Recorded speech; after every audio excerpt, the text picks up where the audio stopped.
Ini diriwayatkan dari Toisalah bin Mayyas. Beliau berkata, "Kuntu ma'a an-najadat fa asabtu dzunuban la araha illa minal kabair. Fa dzakartu dzalika li Ibnu Umar." Pernah ya, seorang tabi'in yang bernama Toisalah bin Mayyas ini mengabarkan, ya, beliau mengabarkan apa? Pernah beliau ini bersama dengan orang-orang Najadat. Orang Najadat ini ya, kalau di beberapa keterangan ini pengikut dari Najdah bin Amir Al-Khariji. Al-Khariji itu artinya orang-orang Khawarij. Orang-orang Khawarij itu di antara cirinya, orang Khawarij ini kalau fisiknya ini fisik orang yang luar biasa taat. Itu Khawarij namanya. Ya. Pokoknya fisiknya itu kalau kelihatan itu jadi orang paling taat kayaknya. Sholat malam nggak pernah tinggal. Puasa sunnah jalan. Baca Quran sampai kering lisannya. Tapi masalahnya mereka itu dicela oleh Nabi. Ya. Dicela oleh Nabi. Tapi masalahnya mereka ini membuat kerusakan gitu di tengah masyarakat. Kenapa? Karena satu, ibadah mereka itu ibadah yang tidak membuat mereka itu menjadi lebih bertakwa. Nabi SAW menyampaikan, kalau orang-orang itu baca Al-Qur'annya itu hanya sampai di kerongkongan. Udah. Ya baca gitu, baca terus. Ya. Tapi nanti mungkin ketemu orang seolah orang lain kafir. Ya. Mukanya semuanya ditekuk. Terus kalau Al-Quran bicara tentang tawadhu, dia tidak tawadhu. Al-Quran bicara tentang sabar, dia tidak ada sabar. Pokoknya cuma baca aja. Sholat juga cuma begitu, kosong. Jadi ibadah dia itu kosong. Ibadahnya tidak bisa membentuk keimanan. Ibadahnya tidak bisa membentuk ketaatan dan ketakwaan. Maka disebut itu termasuk orang-orang yang celaka. Walau ibadahnya Masya Allah luar biasa. Tapi itu orang-orang celaka, orang-orang Khawarij. Nah ini beliau mengatakan begitu, aku gabung dengan kelompoknya pengikutnya Najdah. Ya, Najdah bin Amir, seorang kepala suku. Seorang kepala suku. Beserta dengan sukunya kumpul, tapi ini orang, ini Khawarij ini. Ya, sebab ibadahnya itu hanya ibadah yang dia lakukan itu hanya untuk dirinya saja seolah, tapi tidak memberikan bekas lah, begitulah. Di antara yang paling terkenal dari Khawarij ini, mudah nyalahin orang. Ya. Kalau dia sholat, ngelihat orang lain nggak sholat dengan dia, kafir. Orang belajar nggak belajar dari dia, kafir. Ya. Orang sedekah nggak sedekah ke dia, kafir. Begitulah modelnya. Ya. Begitu mudah menyalahkan orang. Nah ini seorang tabi'in ketika gabung dengan mereka, itu langsung merasa bahwa dia melakukan satu perbuatan dosa besar. Maka beliau mengatakan, saya langsung datang kepada Abdullah bin Umar. Ya. Abdullah bin Umar seorang sahabat, putra Umar bin Khattab. Ya. Putra Umar bin Khattab. Karena merasa bahwa sudah gabung, entah mungkin 3 hari, entah mungkin 1 bulan, wallahu alam, tidak disebut ya waktunya ya. Ini seorang tabi'in ini hidup bersama dengan para Khawarij ini nggak ketahuan, itu nggak disebut beberapa waktunya. Mungkin 3 hari, mungkin sepekan, mungkin sebulan, wallahu alam. Tapi beliau mengatakan, aku ketika bersama mereka ini merasa melakukan satu dosa besar, maka aku datang kepada Ibnu Umar untuk menyampaikan. Lalu Ibnu Umar mengatakan, mahi, apa itu? Yang kamu kira sebagai dosa besar itu apa? Maka Toisalah mengatakan, kada wa kada. Dia sebut dosanya. Bukan dosanya gabung dengan orang Khawarij, enggak bu. Tapi ketika dia bergabung dengan suku Najdan yang teridentifikasi kalau mereka itu Khawarij, yang tadi saya sebutkan secara umum ya, kenapa mereka disebut sesat itu ya. Nah merasa bahwa ketika bersama mereka itu ada perbuatan dosa yang dilakukan. Enggak disebut sih dosanya itu apa, cuman disampaikan bahwa kada wa kada, inisial aja dari perawinya untuk menjaga ya, untuk menjaga supaya kerahasiaannya terjaga gitu. Tapi intinya ketika disampaikan, Ibnu Umar mengatakan, laisat hadhihi minal kabair. Kalau itu dosamu, itu bukan dosa besar. Wallahu a'lam, mungkin apa disebut ya? Mungkin gunjing, saya di sana ngomongin orang, saya di sana nuduh-nuduh orang, mungkin begitu ya. Mungkin, ya, tapi tidak disebutkan. Intinya Ibnu Umar ketika mendengar jenis dosa yang disampaikan oleh orang ini tadi disebut bahwa laisat hadhihi minal kabair. Kalau itu bukan dari dosa besar.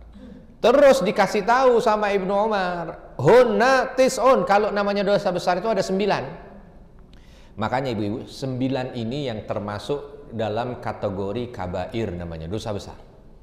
Ya. Nah, yang selain 9 ini perselisihan. Ada yang mengatakan dosa besar, ada yang mengatakan dosa sedang, ada yang mengatakan dosa kecil. Ya. Apa itu 9? Ini yang perlu kita garis bawahi. Yang pertama, al-isyraku billah, syirik dengan segala macam turunannya ya. Syirik dengan segala macam turunannya. Nggak ada syirik itu cuman kecil, nggak ada. Semua syirik dosa besar. Hati-hati.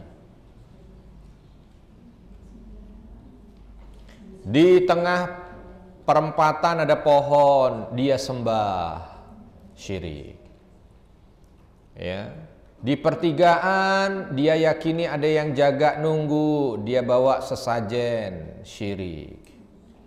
Pakai jimat, syirik. Berlaku dengan aktivitas sihir, syirik. Ya.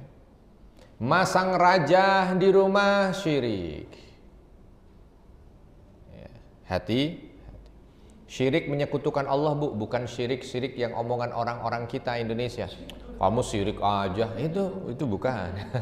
Kalau itu maksudnya mungkin iri dengki. Ya. Lain-lain, ini syirik yang menyekutukan Allah ya.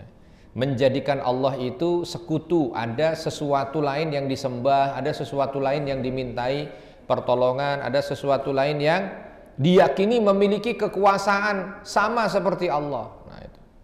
Ada orang meyakini Nyi Roro Kidul ya, bahwa dialah yang menguasai laut selatan, itu syirik karena yang menguasai alam jagat raya, 7 lapis langit, 7 lapis bumi adalah Allah, nggak ada yang itu. Takut sama setan? Hah? Ayo, takut sama setan? Ibu-ibu jam 2 malam ke dapur, tiba-tiba begitu masuk di dapur ada wanita ya dengan rupa yang ya, ada genderuwo, oh gitulah. Begitu di dapur ada genderuwo, ibu takut, syirik nggak? Hah? Syirik apa enggak? Masuk kamar ada pocong, syirik nggak? Takut? Ya takut, syirik nggak? Takut sama setan, syirik nggak? Oh, sok takut sama setan nggak sih?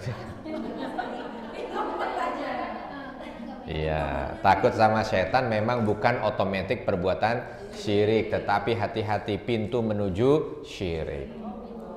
Ya, ntar kadang-kadang begitu takut gitu kan, terus ada omong di rumah ini kenapa ya setiap saya ke dapur di situ ada genderuwo, ke sana di situ ada pocong, sana ada kuntilanak, di sana rumah ini penuh dengan setan. Terus akhirnya orang bilang makanya supaya nggak ada setan bawa sesajen. Nah ini masalahnya, itu di situ. Makanya bu. Ya, kalau ada yang berbau-bau halus-halus begitu, kalau sudah sekian tahun pengajian, malu kalau masih takut. Ini ada ibu-ibu rajin pengajian sama setan masih takut. Kan rumusnya harusnya kalau sudah rajin pengajian yang takut yang pengajian apa setannya? Itu. Tapi faktanya yang takut itu pasti. Ya. Saya selalu berdoa kepada Allah, ya Allah mudah-mudahan murid-murid yang pernah pengajian dengan saya itu coba sekali-sekali didatengin setan. Ya. Insya Allah kalau malaikat mah sekarang juga sudah datang, insya Allah. Tapi untuk ujian itu loh, ini kadang-kadang saya geleng-geleng kepala, masih ada aja jamaah yang ini udah pengajian lama, tiba-tiba masih tanya konsultasi, Ustadz rumah saya hordengnya gerak-gerak sendiri. Lampu hidup mati sendiri. keran hidup mati sendiri. Apa ya Ustadz, saya takut. Ya Allah, udah pengajian sekian tahun dengan begitu takut, saya heran. Ya. Padahal itu kan rumus dasar. Kalau udah pengajian dengan orang yang soleh dan solehah, yang takut setan apa yang pengajian? Setan takut sama orang soleh, bukan orang soleh takut sama setan. Makanya besok kalau ada keran hidup sendiri, mati sendiri, lampu hidup sendiri, mati sendiri, alhamdulillah. Ya, tinggal ditulis saja di sebelahnya, hidup jam 5, mati jam 7. Ya, hidup sendiri keran, tulis di sebelahnya, sekalian cuciin piring. Kan alhamdulillah. Ya. Ini kok takut, Ustadz kalau lewat jalan ini saya jam 1 malam merinding. Kalau takutnya sama begal itu masih oke, nggak ada masalah, sebab memang dia akan mendatangkan keburukan. Namanya begal, penjahat, nauzubillah min dzalik, dia kan nggak tahu orang soleh apa nggak soleh. Tapi kalau setan ini kan tahu harusnya. Ini kok malah takut, ya. Mudah-mudahan ya Bu ya, nanti malam ibu-ibu dites. Ya. Kok nauzubillah, jangan takut. Bu, dulu Umar bin Khattab kalau lewat satu jalan, setan pilih jalan lain. Ya, setan pilih jalan lain. Ya. Nah ini kita lewat satu jalan, setan pada ngumpul gitu kan ya. Nauzubillah min. Tuh, karena salah satu tes keimanan dengan yang begitu. Kenapa saya bilang begini? Karena negeri kita itu paling identik dengan yang begitu. Dari kecil, film-film yang laris juga film-film yang berbau horor. Bahkan ibu-ibu cerita ke anaknya juga yang horor. Ya, tuh awas kalau nggak diam nanti dari jendela. Nah, apa? Ya, nggak mau tidur diceritain, cepat tidur, kalau nggak tidur nanti.